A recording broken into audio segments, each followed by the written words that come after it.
Boa tarde. Eu sou a Clébia, faço parte da organização do PONG.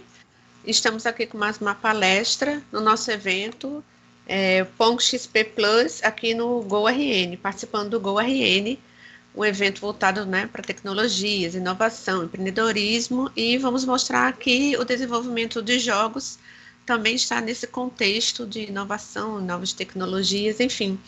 Essa palestra vai ser ministrada pelo Felipe e pelo Yuri, e vamos conhecer um pouquinho do design de board games, como é construído um board games, né? Como é que vem como é da mesma forma que jogos, enfim.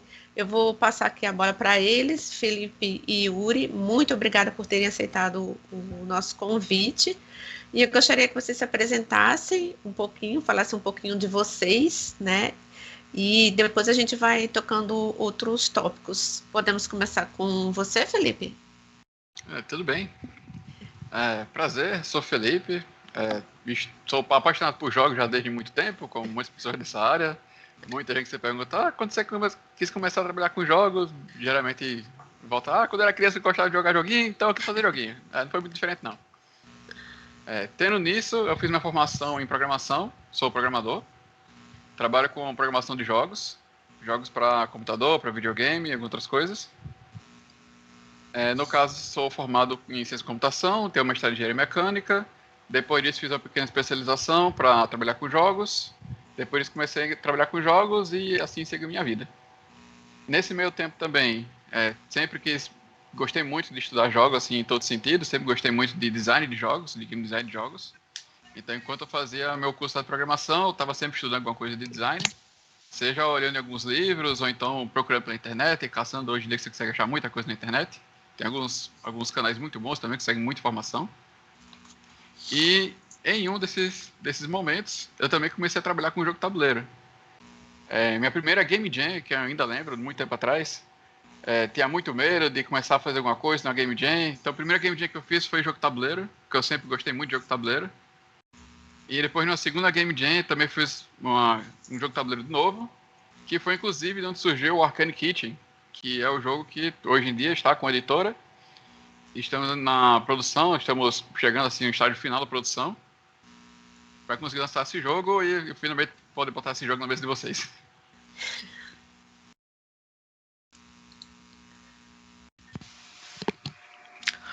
Olá, pessoas. Eu não sei se está aparecendo aí a apresentação, tá na tela? Tá sim. Tá sim. Que aí já fica a bio da gente, né?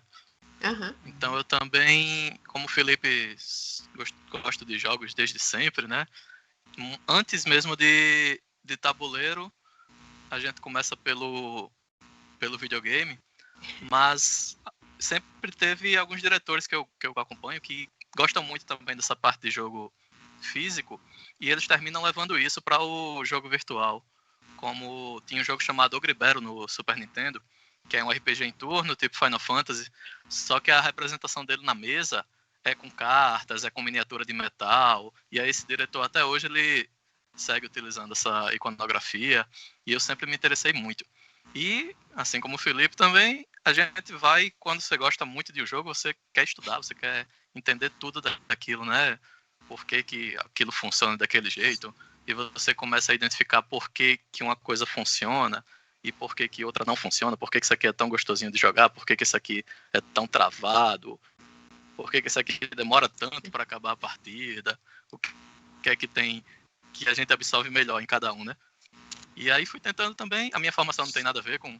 Quer dizer, a minha primeira formação é em letras, eu sou professor de língua portuguesa, e aí mais recentemente que eu fiz o curso do IMD de desenvolvimento de jogos, e por enquanto eu só consegui trampo mesmo com a minha primeira formação. Por enquanto eu dou aula, faço revisão, tô aí como hobbyista, tô nas Game Jam. Essa Game Jam que o Felipe falou que ele fez o Arcane Kitchen, eu tava lá também, e a gente tá aí tentando. Só que eu não, nada de programação não entra na minha cabeça, eu gosto de ilustração e animação e design. Bacana. E tem um joguinho, pra finalizar, eu até coloquei aqui no slide. Eu fiz um livro enquanto eu estava estudando diagramação, aí tem um RPGzinho que eu escrevi, quem quiser tá lá no Dungeonist, tá de graça o livro. Ah, bacana. Como é que vocês falaram que já começaram jogando, né? E aí foi despertando essa curiosidade. E como é que surge a ideia de fazer um board game?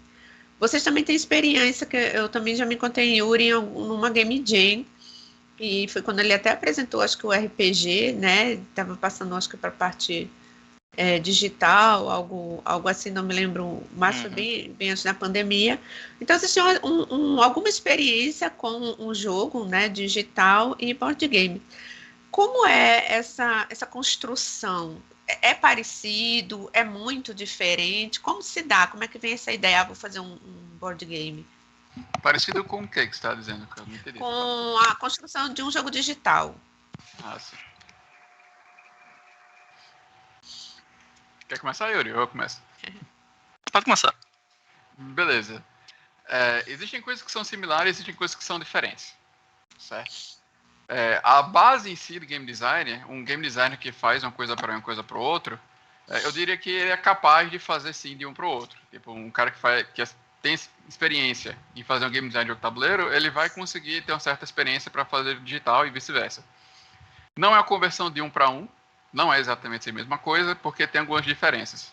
Então vamos citar que são semelhanças diferentes assim, que eu consigo lembrar assim, tirar de cabeça sem ter algo anotado sobre isso. Em todo jogo, você está tentando criar uma experiência, certo? O que é que eu quero dizer com isso? Um jogo, ele é um produto, certo? Isso é uma coisa que a gente nunca pode esquecer. Tipo, ele é como um livro, ele é como um livro de colorir, ele é como um filme, ele é um produto, é uma coisa que alguém vai comprar. Se alguém vai comprar aquilo, ele vai comprar por um motivo. Ele vai comprar porque ele quer, porque ele gosta, porque ele se entretém, porque ele traz entretenimento. Não é exatamente dizer que um jogo que você vai se divertir jogando, porque existem vários tipos de entretenimento. Por exemplo, existem em filmes, por exemplo, que é um jeito mais fácil para o pessoal entender. Mas, por exemplo, existem filmes de terror, existem filmes de comédia, existem filmes de romance, filmes de ação. Mesma coisa com jogos. Tem jogos que você vai jogar porque você gosta do desafio. Tem jogos que você vai jogar porque é engraçado. Tem jogos que você vai jogar porque você gosta de quebra-cabeças. E assim por diante. Então, a primeira coisa que é comum, tanto em jogo digital como em jogo tabuleiro, é a questão da criação da experiência. Alguns chamam de simplesmente achar o loop do jogo, certo? De você definir qual é o elemento principal do seu jogo. Tipo, o que é que faz aquele jogo ser divertido? O que é que você faz querer jogar aquele jogo? Por exemplo, no Arcane Kitchen, o elemento principal dele é o quebra-cabeça. Aqui no slide tem algumas imagens ali que tá para ver um pouquinho de longe as peças, mas o elemento principal do jogo são que as peças, na lateral delas, tem símbolos, e você vai pegar peças diferentes, com que cada uma tem sua configuração de símbolos, e vai ter que querer juntar elas. Essa imagem, inclusive, é de uma versão já bem antiga, não representa mais como o jogo é hoje em dia. É como todo o processo de criação de jogo. Você tem uma ideia do jogo, você tem uma joia bruta e você tem que refinar. Então tá um pouco diferente, mas essa ideia das peças é tipo o elemento principal que basicamente existiu desde o começo. Que foi uma ideia que a gente encontrou, achou interessante e disse, não, isso daqui vale a pena, vamos atrás disso, e a gente conseguiu refinar ela a um ponto de a gente perceber que realmente vale a pena. Quando você trabalha com jogos, a primeira coisa que você vai querer fazer, tipo, não importa o que seja, nem onde seja, nem seja digital ou analógico, no caso como tabuleiro, é você fazer uma prototipação. Você vai querer fazer um protótipo para fazer a validação da ideia. Você vai querer testar a ideia. Então, até esse ponto, a teoria em si é igual. E você não tem diferença nesses pontos. Você tem que criar uma ideia de entretenimento, tipo, chamando uma ideia de diversão, de como você vai se divertir com aquele jogo. O que traz o diferencial daquele jogo? O que aquele jogo traz para você que é, de certa forma, único. Não necessariamente único, mas que ele realmente traz uma sensação que você procura, que você busca. E então você vai fazer um protótipo para testar ele e ver se aquilo realmente está certo. Às vezes, quando você testa uma ideia, você vê que aquela ideia não valia a pena. Então você testa e descarta. Vamos para a próxima. Mas às vezes você testa e você vê, não, tem algo interessante aqui. Então vamos investir, vamos ir mais fundo, vamos ver até onde isso vai. Até você chegar a um ponto onde você vai dizer que não vale a pena. Infelizmente essa ideia aqui não vai para frente, parou aqui e stop. Ou então você chegar no ponto e você vai ver que, ei, isso daqui é bom, então vamos botar para frente. E agora, entrando em alguns pontos de diferença para um jogo digital, eu vou dizer um ponto de diferença que tem no jogo tabuleiro, que você não tem exatamente do mesmo jeito no jogo digital, e um jogo que tem no jogo digital que você simplesmente não tem no jogo tabuleiro.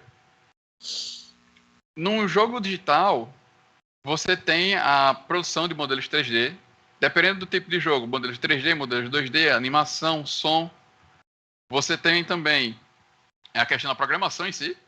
Por exemplo, a maioria dos jogos de tabuleiro é totalmente analógico. Existem alguns jogos que são híbridos, que tem uma parte digital e tem uma parte de tabuleiro, que faz a mistura. Tem alguns que fazem isso muito bem e outros nem tanto. E uma parte que é meio que diferente do jogo tabuleiro em relação a um jogo digital, a gente tem simplesmente a existência de um manual. Em relação à criação de jogo digital, a questão de como o jogador aprende a jogar seu jogo é algo extremamente importante. A questão do tutorial no jogo digital é extremamente importante. Mas ainda assim é totalmente diferente de um manual de um jogo tabuleiro.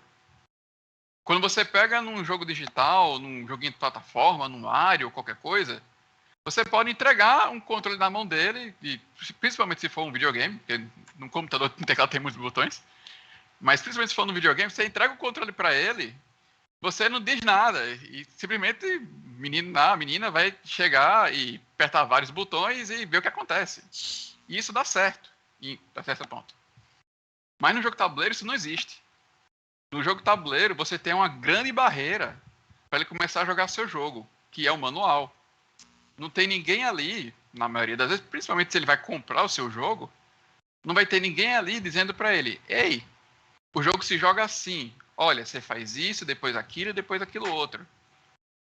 É o manual que vai ter que fazer isso. E é a pessoa que vai ter que ir sozinha e aprender o manual para aprender o jogo. Passa pra tu, Yuri. Entendi, Beleza. Basicamente assina embaixo de tudo, né? A gente tem algumas coisas em comum e esporadicamente eu tenho um jogo aqui, por exemplo, que é o Shadows of Brimstone, que ele vem com CD de trilha sonora, que é uma coisa, eu acho, raríssimo, né? Você vê um jogo de tabuleiro que tem uma trilha. Então você tem essas diferenças de questão de animação, mas, no geral, também, como o Felipe disse, a gente tá procurando esse loop, né? Do entretenimento não é necessariamente aquela coisa que vai fazer você rir. Você procura jogos da mesma forma que num videogame, num board game, você vai ter jogos de terror, você vai ter jogos cooperativos, você vai ter jogos competitivos, você vai ter jogos com trairagem. E aí, de semelhança, voltando até pro jogo que você falou, que você viu a apresentação, Kleber, aquele foi o meu TCC do IMD, eu fiz um jogo de tabuleiro. E aí, nesse jogo, eu tentei recuperar o loop do Diablo, que basicamente no Diablo você tá matando monstro, e aí esses monstros te dão equipamentos para você ir ficando mais forte e continuar matando monstro. E foi basicamente o que eu tentei fazer. Tem um jogo aqui que é o Pathfinder, o card game, que eu acho que ele faz isso muito bem, e foi também o que eu tentei fazer. Então, às vezes a gente procura uma experiência diferente, mas às vezes a gente termina numa coisa bem parecida do que a gente faz em um e outro, né?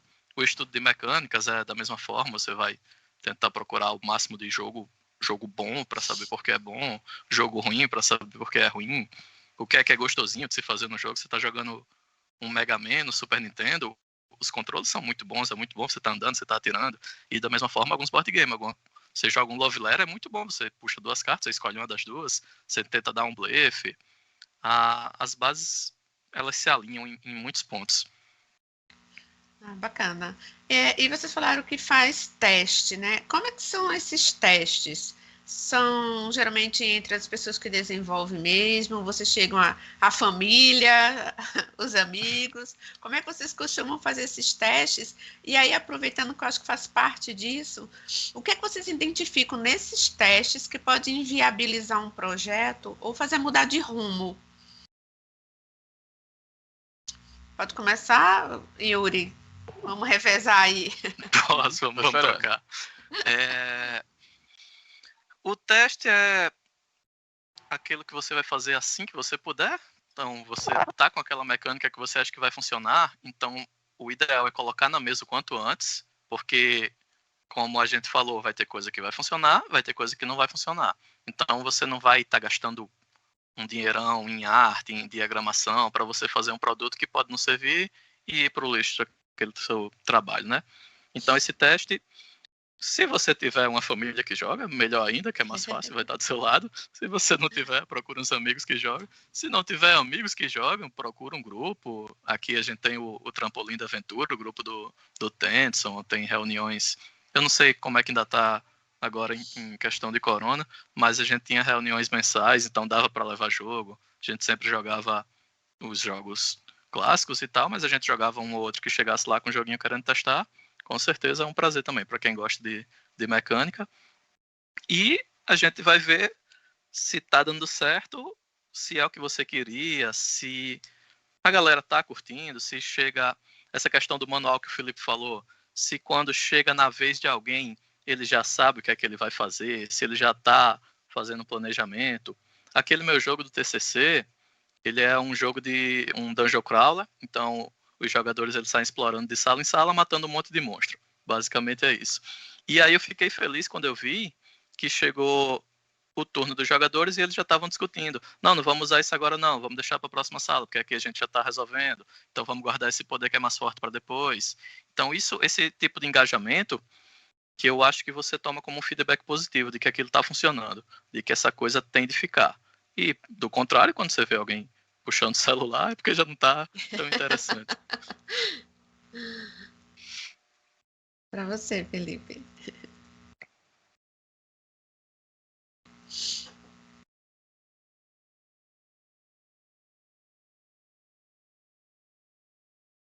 Felipe está desligado o microfone? É. Alô? Tá escutando? Agora sim. Agora sim. Aê, pronto. Meu microfone tá me sacaneando. Mas então, concordo com o Yuri. Um pequeno detalhe, assim, pelo menos em minhas experiências, é a questão de você saber, você ter uma noção de onde você quer chegar com o seu jogo, certo? Isso geralmente é algo meio que natural, é algo que você geralmente já tem de forma subconsciente, nem sempre você tem de forma consciente, mas a questão de o que você quer fazer com o seu jogo. Nisso o que eu quero dizer são algumas coisas. A mais básica, e que o pessoal vai entender mais fácil, é simplesmente eu quero fazer um jogo de ação, eu quero fazer um jogo de cartas, eu quero fazer um jogo de quebra-cabeça, eu quero fazer um jogo disso, daquilo, disso, daquilo, disso, daquilo. Isso é uma coisa. Mas você também tem que ter em mente, por exemplo, qual é meu público-alvo? Que tipo de pessoas vão jogar o meu jogo? O quão pesado, por exemplo, o jogo de tabuleiro, o quão pesado eu quero que seja esse jogo, quão complexo eu quero que ele seja. Eu quero que ele seja para um público que gosta de jogos mais densos, mais pesados. Eu quero que seja para um público que quer jogos mais leves. Eu quero, por exemplo, que esse jogo seja poder utilizado como um jogo de entrada. Como, por exemplo, para apresentar pessoas que nunca jogaram jogo tabuleiro. Tipo, será que esse meu jogo, eu quero que ele se enquadre para isso? Isso são todas coisas que você tem que ter em mente. Assim, quando você vai fazer os testes para poder testar e ver os resultados, você não, na maioria das vezes, pelo menos, você não só testa por testar. Você não só diz, testa aí e me dá seu feedback. Me dizer o que é que você achou. O que é que você achou de bom, de ruim, o que é que tá errado, o que é que tá quebrado. Diz aí que eu pego essa informação e eu trabalho em cima dela. Mas você também geralmente faz testes pensando em responder alguma pergunta.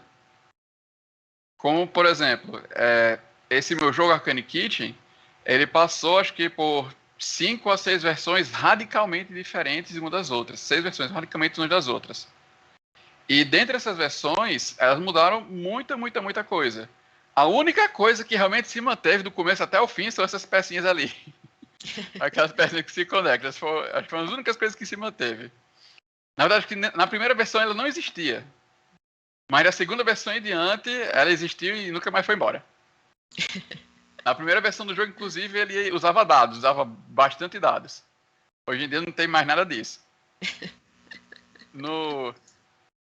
Olha aí, agora vai poder dar um zoom. Olha aí. E em relação ao resto do jogo, tudo nele mudou radicalmente. Então, por exemplo, a segunda versão do jogo, quando fui testar ele, eu testei só jogando uma pessoa contra uma. Tipo, eu contra outra pessoa lá que tava testando. Tinha um evento aqui em Natal, não sei como tá exatamente hoje em dia. Eu lembro que no tempo ele tinha acessado, que era a Oficina Lúdica, lembrei o nome, infelizmente. Que eu participava muito e eu sempre tentava chegar lá e levar meu protótipo. Sempre teria uma edição e outra, tentava trabalhar em cima do protótipo, fazer melhorias para poder fazer novos testes e ver o que poderia ter de diferente, o que poderia ter melhorado, o que poderia ter resolvido. E nessa primeira versão que eu fiz com essas peças, eu consegui um jogo que a outra pessoa que jogou comigo gostou muito. Ela se divertiu muito. E eu joguei esse jogo inteiro fora. Mas por que eu joguei esse jogo inteiro fora? Porque o jogo que tinha conseguido ali como resultado era um jogo extremamente complexo. Era um jogo que era bem demorado. Era um jogo muito denso. Um jogo que só daria certo se fosse de 1 contra 1. Isso não era meu foco. Eu tinha um objetivo. Não, eu quero fazer um jogo que seja leve. Quero fazer um jogo que seja leve para várias pessoas jogarem. Quero fazer um jogo que seja para 4 pessoas. Para até 4 pessoas jogarem, 2 a 4. E dentro do tema que eu tinha estabelecido para o jogo, que era de magos cozinheiros que estavam fazendo comida através de magia. E nesse primeiro playtest, eu consegui 2 coisas extremamente importantes que me ajudaram a guiar e dar continuidade no projeto. A primeira foi entender melhor como funcionava a complexidade do jogo em cima dessa mecânica, que é a mecânica dessas pecinhas se combinarem. E a segunda coisa é sobre como tentar meio que amortizar a complexidade dele. Ele estava com coisas que deixavam o jogo muito complexo. Então, complexidade de jogo se vem de vários fatores. Nessa versão, a complexidade que ele tinha era devido principalmente da forma que as peças se combinavam. Então, por exemplo, a primeira coisa que eu fiz foi simplificar isso. Entre outros playtests que eu fiz posteriormente, que fomos eventos e tudo mais, a minha atual esposa, na época namorada, estava testando muito o jogo comigo, e ela reclamava, não, esse aqui, aquilo outro, e me fez perceber algumas outras coisas com o playtest dela. Foi, inclusive, um segundo momento de grande esclarecimento sobre como dar continuidade ao jogo, onde levar o meu jogo para frente. Porque uma coisa que eu tenho em mente, não, eu quero que esse jogo você tenha um pouco de importância na sua decisão. Não quero que sua decisão seja arbitrária. Não quero que você esteja escolhendo uma coisa que você vai sentir que é aleatório. Eu quero que você sinta que a decisão que você faz é importante. Mas, ao mesmo tempo, isso estava adicionando uma complexidade ao jogo. E naquele momento eu percebi, eu simplesmente parei para pensar e tipo, poxa, eu fiz tantos testes, testei tantas vezes, tantas versões diferentes, mas afinal de contas, todo mundo gostou, mas o que as pessoas realmente gostaram? O que realmente estava trazendo diversão a essas pessoas no meu jogo? E nisso eu percebi o que as pessoas mais se divertiam dentro do jogo era justamente juntar as peças. Então, a partir disso, eu tomei isso como uma direção e disse, não, vou fazer o seguinte, eu vou arranjar uma forma de facilitar para as pessoas conseguirem juntar essas peças, mas que o jogo ainda seja divertido. E essa acho que foi uma das últimas grandes mudanças de direção que levou à versão final e atual do jogo.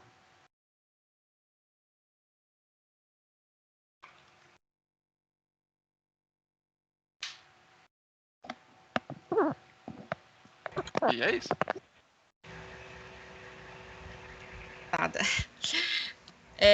Como é o gerenciamento de uma equipe que vai desenvolver um board game? Geralmente vocês fazem sozinhos, vocês fazem equipe. Se tem uma equipe, como são essas funções? Como é que vocês fazem esse gerenciamento? Isso daí eu vou deixar pro Felipe, que até agora aqui é solitário.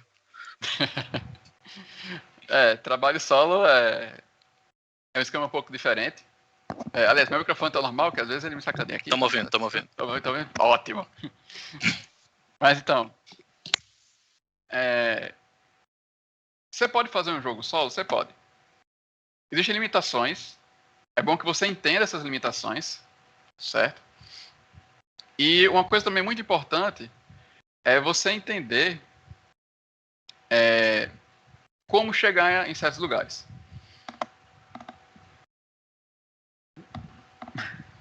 Perdão. No caso, quando eu comecei esse projeto do Arcane Kitchen, éramos 2 pessoas no meio de uma Game Jam. 3 pessoas, mas uma delas não continuou do projeto. Onde eu fiquei como game designer, tipo, focado 100% em game design, e outro ficou com a arte e diagramação. A gente seguindo isso por muito tempo. A equipe atual do Arcane Kitchen somos 4 pessoas. Uma mais responsável por PR e comunicação. E também marketing. Eu continuo como uma questão de game design. Outra está como arte e direção de arte. E um pouco de diagramação. Outra entrou mais como arte e mais focada na diagramação em si. E em relação a esse trabalho em grupo, essa dinâmica, isso muda um pouco, dependendo do tipo de projeto, dependendo do tipo de equipe. E, assim, uma coisa que eu aprendi nesses últimos anos, assim, com muitos pontos altos e baixos, com muitos sucessos e fracassos, tanto no sentido desse jogo tabuleiro, como também de jogos digitais que eu trabalho, é a questão da importância de uma equipe. A importância de uma equipe, eu não falo no sentido de ter um cara que é poderoso, que consegue fazer tudo, ele consegue de olhos vendados conseguir fazer um jogo de 2 dias. Não é isso. O que eu falo de um trabalho em equipe é questão de dinâmica. É a questão de responsabilidade. É a questão de você conseguir fazer com que as coisas funcionem, certo? Dando um pouco de relato, um pouco assim de analogias em relação, por exemplo, jogos digitais, que eu tenho um pouco mais de experiência, por incrível que pareça. Quando você vai para uma editora, para tudo mais, para tentar dar o pitch do seu jogo, dizer, tenho esse jogo aqui e tudo mais, eu quero levar esse jogo aqui para frente, eu preciso de financiamento para um jogo digital. O que essas editoras querem saber de você não é a sua ideia do jogo. Tipo, na minha opinião, eu diria que uns 20% no máximo é o seu jogo. 80% é a sua equipe. Eles querem saber se sua equipe consegue entregar o jogo. Se você consegue finalizar um jogo. É por isso que você tem em seu portfólio, que você finalizou um jogo, é tão importante. É porque você consegue dizer, eu consigo terminar. Porque muitos param na metade. Muitos não conseguem terminar. Muitos não conseguem levar para frente. No Arcane Kitchen, a gente conseguiu ter um contrato com a editora. Conseguimos uma editora aqui de Natal, vem para a mesa Jogos. Temos uma comunicação e uma parceria muito boa com eles. E a gente tem a determinação de terminar esse jogo. Tivemos vários problemas de várias naturezas, assim, algumas que poderiam ser controladas, outras não. Aprendemos com isso, aprendemos o que fazer, não fazer. Mas esses problemas, eu digo a você, nenhum desses problemas foi falta de capacidade técnica. Nenhum desses problemas foi porque uma pessoa não sabia fazer aquele trabalho. Não foi porque eu não sabia fazer o game design. Não foi porque fulaninho não sabia fazer a arte dele. Não foi porque cicrano não conseguia fazer a diagramação. Não foi por causa disso e daquilo. Foi por causa de pessoas. Foi porque pessoa, por qualquer motivo que seja, algumas vezes justificado, outros não conseguiu entregar. Foi porque pessoa tinha responsabilidade de entregar um trabalho no final do mês, passou um mês sem fazer contato. Foi porque pessoa precisava entregar seu trabalho, precisava responder, não respondeu, não fez. Então, o principal artigo que você tem em um grupo, que você tem num projeto, que você tem numa empresa, são as pessoas. E não é simplesmente a capacidade técnica. A capacidade técnica é importante? Claro que é. Se eu tiver de contratar entre 2 pessoas para fazer um trabalho, uma delas não sabe nada, não sabe fazer nada, não tem condição nenhuma, e a outra sabe, eu vou na que sabe. Mas se tem 2 pessoas, uma pessoa sabe assim, de forma mediana, mas você sabe que ela tem um bom trabalho em equipe, você sabe que ela é engajada, você sabe que ela faz as coisas, que ela não vai ficar enrolando, não vai ficar dando problema, não vai ficar dando conflitos e brigas, brigas de ego, seja lá o que for. E tem outra pessoa que ela é extremamente técnica. Ela consegue fazer tudo. Tudo que você quiser que ela faça, ela faz. Mas você sabe que aquela pessoa, você não pode confiar. Você pode ter certeza. Eu vou pegar uma pessoa que eu confio. Porque é muito mais fácil eu conseguir pegar uma pessoa mediana, mas que trabalha bem em equipe, e investir nela para que ela aprenda, ela cresça, e ela trabalhe, e ela consiga aquele nível técnico que ela ainda não tem, do que pegar uma pessoa que tem um nível técnico bom e mude o comportamento dela. A gente não vai conseguir mudar o comportamento de ninguém. Mas se uma pessoa quiser aprender, ela aprende. Então, esses são realmente os pontos principais. Tipo, o principal não é... pelo menos na maioria das vezes assim, que eu vejo, não é uma questão de você saber fazer alguma coisa. Porque muitas vezes você tem como aprender. Mas é uma questão de aquela equipe conseguir realmente trabalhar junto. Conseguir realmente ter uma produção. Por isso que produção de equipe é algo extremamente importante. Não estou falando de produção da mídia física, de fazer tipo as peças. Isso também é importante, mas não é disso que eu estou falando. Eu estou falando de gestão de equipe. Estou falando de você estar na equipe e as pessoas realmente conseguirem trabalhar juntos. E você conseguir falar com alguém, botar metas e aquela pessoa responder. E uma coisa muito importante também é você saber ser humilde. E não simplesmente ser humilde, tipo, você saber dizer que você não é bom. Não, não é isso. É você saber pedir ajuda. Você saber chegar na situação e dizer, cara, eu tô com um problema nisso e naquilo. Você chegar e falar com outro. Você chegar e pedir ajuda. Isso é muito importante. Isso faz muita diferença. Porque uma pessoa que não pede ajuda, você só vai descobrir que ela está empacada, que ela está com problema, 1 mês, 2 meses depois. É 1 mês, 2 meses de produção. Que você poderia ter produzido alguma coisa. Se aquela pessoa tivesse pedido ajuda, vocês poderiam ter desatado aquele nó. Vocês poderiam ter continuado o trabalho. Vocês poderiam estar entregando um projeto, no lugar de demorar, sei lá, 4 anos, 6 anos, 2 anos, o que for, demorar metade do tempo ou menos. Por quê? Comunicação. Comunicação é algo extremamente importante. E, para mim, esse é o ponto principal, de você ter um trabalho em equipe, que é a maior diferença de um trabalho solo. Um trabalho solo tem seus próprios desafios também. Não se engane que você, trabalhando solo, você, tipo, estou trabalhando solo, não vou ter esse tipo de dor de cabeça, porque eu não tenho que lidar com o ego de ninguém, vou só lidar comigo mesmo. Não, você tem seus problemas, você tem seus desafios. São desafios diferentes, mas existem sim desafios. Bacana. E Yuri, você já que trabalha solo? Beleza. Então, Yuri, você já que trabalha solo, não tem esse problema aí das lideranças. Como é que você faz esse autocontrole? Você briga com o espelho? Como é que você faz aí para delegar essas tarefas para você mesmo, né? Essa organização.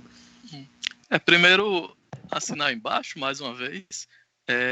Eu tô solo justamente por isso, por problemas com a equipe, porque eu já comecei a digitalizar meus jogos.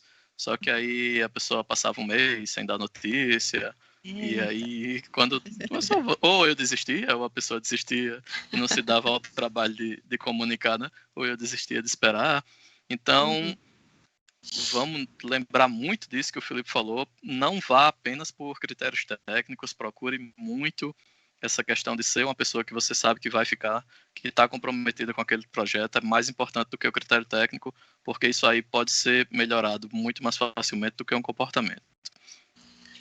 Bacana. E sobre a questão de trabalhar solo, isso aí é levantar e fazer.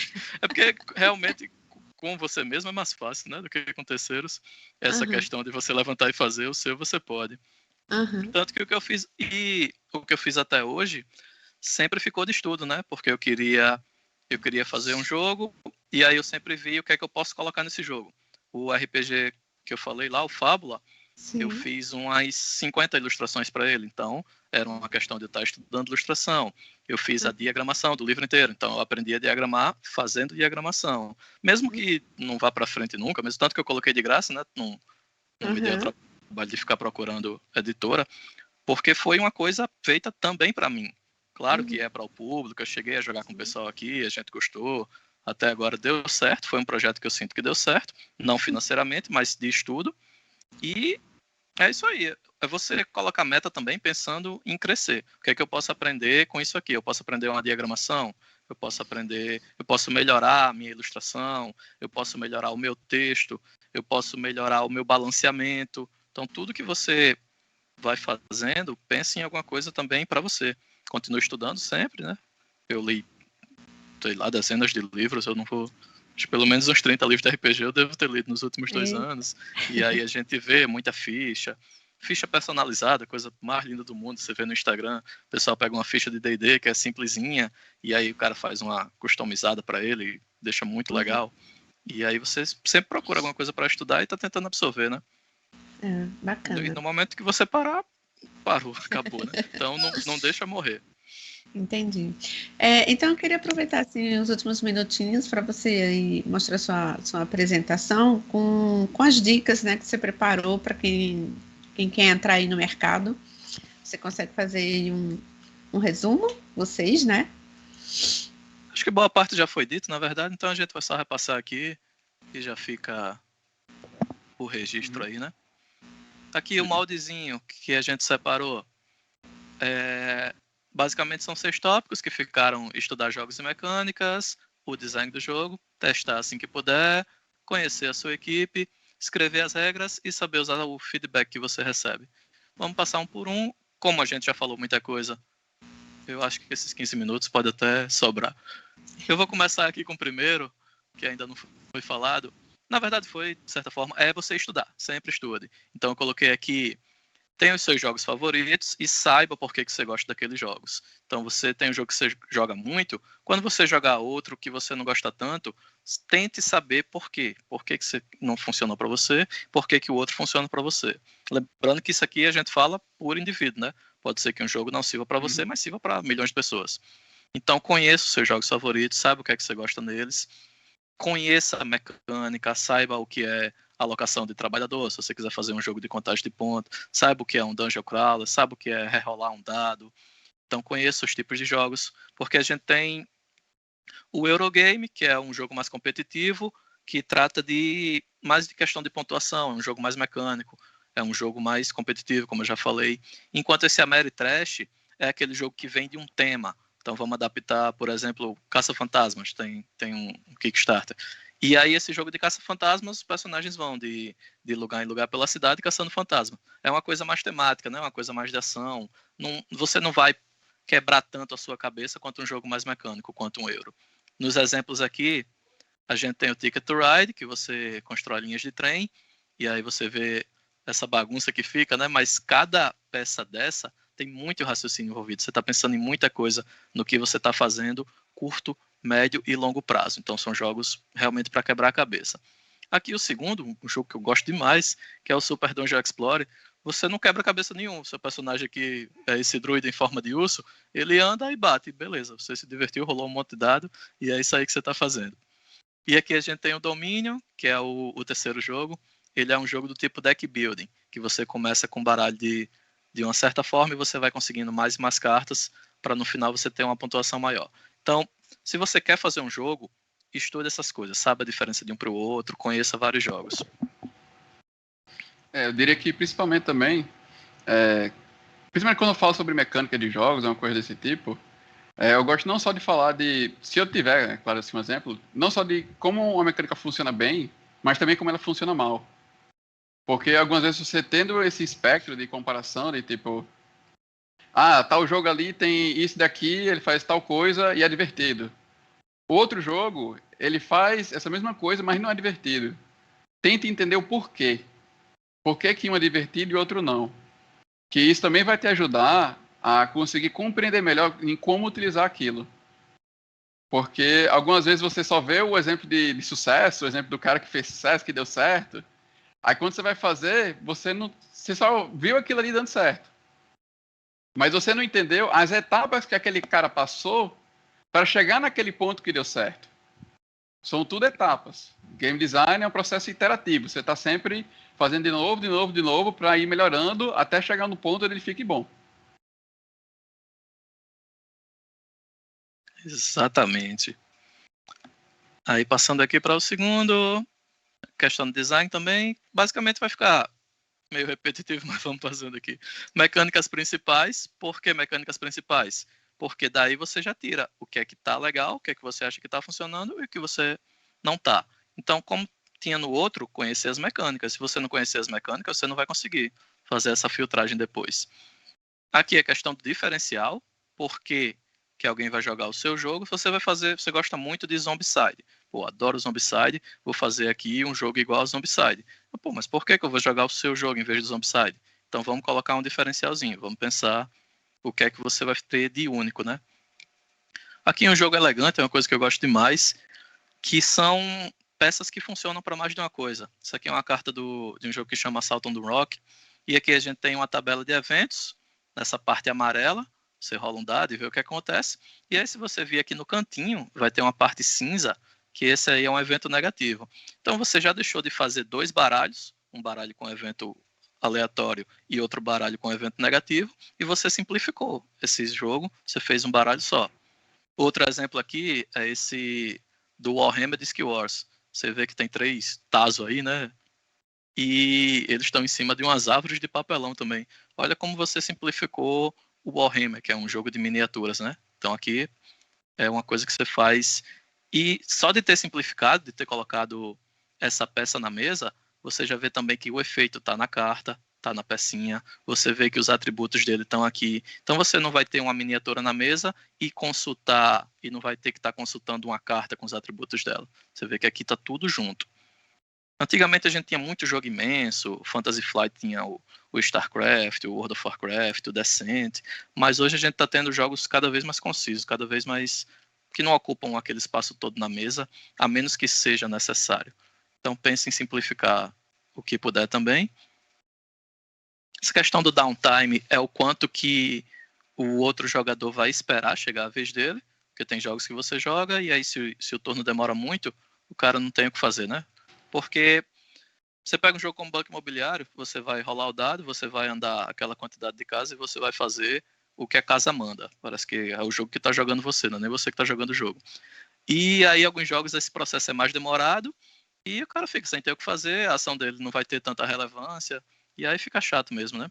Questão de eliminação de jogador também, tem jogo que você morre e aí tu fica fora da mesa esperando acabar a partida. Uma coisa que pode ser 40 minutos. Decisões interessantes, que é você ter sempre alguma coisa para fazer que vai ter impacto. E o custo do jogo. E o custo do jogo eu acho que engloba toda essa parte aqui do jogo elegante, de você minimizar a quantidade de cartas, a quantidade de tabelas que vai ter. Porque se você está pensando em board game, você vai querer tirar aquilo do papel, né? E aí cada coisa que você pensa, pô, vai ter tantos dados, vai ter uma miniatura, vai ter carta, vai ter tabuleiro, e vai ter outro tabuleiro para a noite, e vai ter outro tabuleiro quando a galera for pro espaço, e aí vai trocar a miniatura quando passar de nível, vai chegar a hora que não vai dar certo. Então pensa no custo também, enquanto tá fazendo as mecânicas.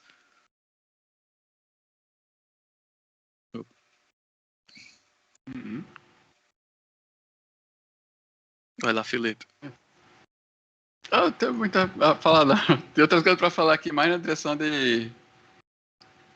Que acho que é uma coisa que a gente não abordou, nem tem muito nos slides, que é a questão de como fazer para você, de certa forma, financiar seu jogo.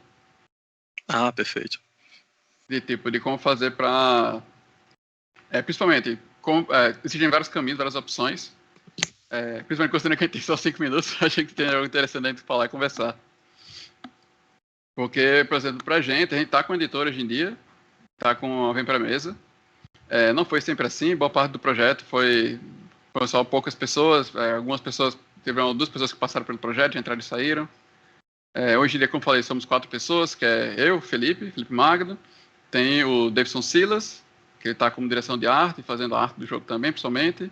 Temos o Ed Newton, que ele tá com diagramação, E temos Bárbara Ruda, que está como marketing PR, que foi ela que no começo nos ajudou muito a conseguir fazer esse contato com editoras.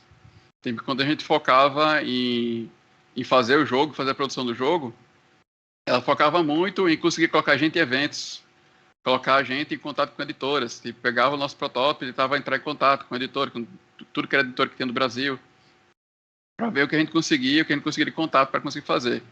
E em um desses eventos que teve aqui em Natal, o GGCon, foi quando a gente começou a ter um pouco mais de sucesso, conseguir ter um pouco mais de contato, conseguimos entrar em contato com algumas empresas daqui que tinham interesse em financiar. E pouco tempo depois disso, acho que alguns poucos meses, o próprio pessoal do Vem Pra Mesa ficou sabendo da gente e veio atrás da gente. A gente conseguiu fazer um pitch, conseguiu mostrar o jogo, então, temos aqui o protótipo. Teve várias empresas aqui de Natal, inclusive a Multiverse Geek foi uma que chegou a entrar em contato com a gente para saber sobre o nosso projeto. E nesse pitch que fizemos para Vem Pra Mesa, eles gostaram do jogo, conversamos sobre como poder fechar contrato, como fazer negociação em cima disso, para conseguir realmente lançar o jogo.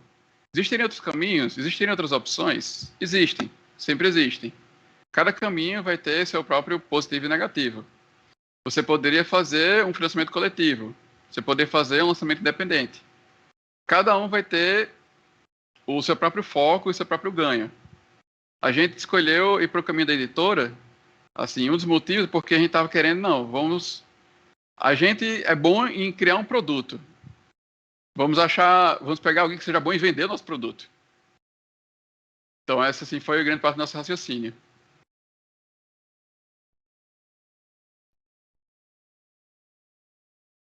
Você falou que procuraram editoras, e aí como é que vocês entraram em contato com essas editoras? Mandou e-mail, saiu... Um e-mail. Saiu procurando as vias de comunicação delas. Se você sai procurando, você eventualmente consegue achar. Eu lembro que a gente chegou a mandar, acho que... Não lembro de cabeça. Tu lembra de cabeça? Eu lembro que a gente chegou a falar em contrato com a Galápagos e com algumas outras. Não exatamente quais foram todos que a gente chegou a entrar em contato. Lembro que a gente chegou da Galápagos, lembro que a gente chegou a mandar e-mail. Mas naquela época a gente já estava em contato com a Vem Pra Mesa. Aí a gente já tinha fechado contato com a Vem Pra Mesa, aí, bem, não precisa mais ir atrás. Mas foi basicamente isso. Existem também editais, tá? Editais para lançamento de jogos. Lembro de ter visto alguns. Sim, a gente tentou um edital que teve da Queen Games também, mas não deu certo. E, bem, é isso. Gere o seu pitch. Aí não dá tempo da gente falar aqui sobre fazer pitch e como fazer um bom pitch. Mas estudem como fazer seu pitch para poder mostrar isso para eles. Principalmente se é jogo tabuleiro. Vá atrás do que se chama sell sheet.